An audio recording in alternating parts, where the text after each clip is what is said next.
Kumpiyansa si Senator Panfilo Lacson na may pinangahawakang ebidensya si dating DPWH Bulacan Engineer Henry Alcantara. Samantala, sinagot naman ng ilang senador kung ipatatawag si Representative Zaldico sa susunod na pagdinig ng Senate Blue Ribbon Committee. Si Daniel Manalasta sa report. Matapos ang mga revelasyon ni dating DPWH Bulacan Engineer Henry Alcantara sa investigasyon ng Senate Blue Ribbon Committee kung saan idinawit niya ang ilang kasalukuyan at dating opisyal ng gobyerno sa anomalya sa flood control at umano'y pagtanggap ng mga kickback.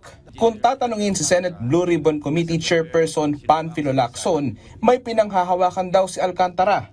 Merong record na hawak.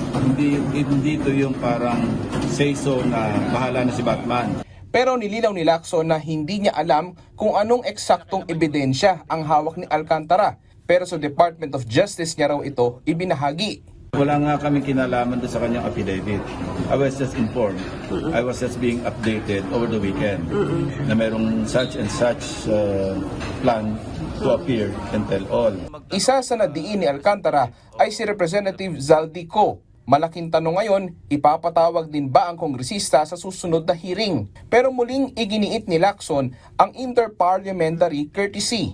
To send an invitation or even a subpoena, hindi proper.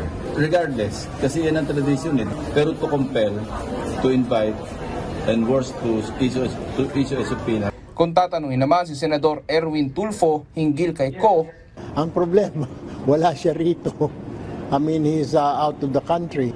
Actually, ang magiging role na lang namin, to my understanding, yung Blue Ribbon is for legislation, native legislation, yung ginagawa ng investigasyon. So lahat ng mga pieces of evidence na nakalap namin, turn over namin sa ICI. inaasahang posibleng dumalo na rin si dating DPWH Undersecretary Roberto Bernardo sa pagdinig na isa rin sa mga idinadawit ni Alcantara. Daniel Manalasta para sa Pambansang TV sa Bagong Pilipinas.